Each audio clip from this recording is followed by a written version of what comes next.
Hello friends, in this video I'll show you how to subtract percentage on Excel. Like and subscribe, support this channel. Let's get started. Sometimes we need to subtract a percentage from a specific number, namely to calculate the price of a product with a discount or a salary without tax, and other cases.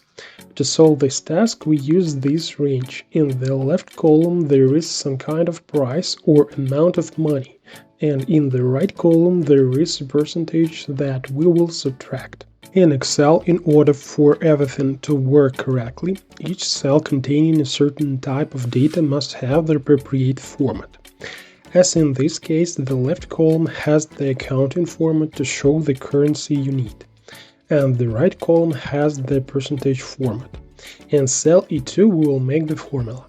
The formula itself is very simple. We enter the equal sign and subtract from cell C2 the value of the same cell multiplied by the percentage. We press enter and get the result.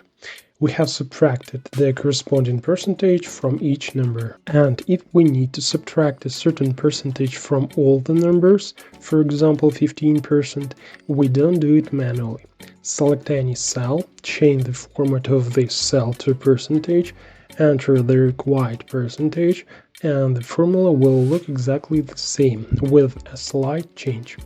We fix the percentage cell using F4 key, so that the value of this argument doesn't change.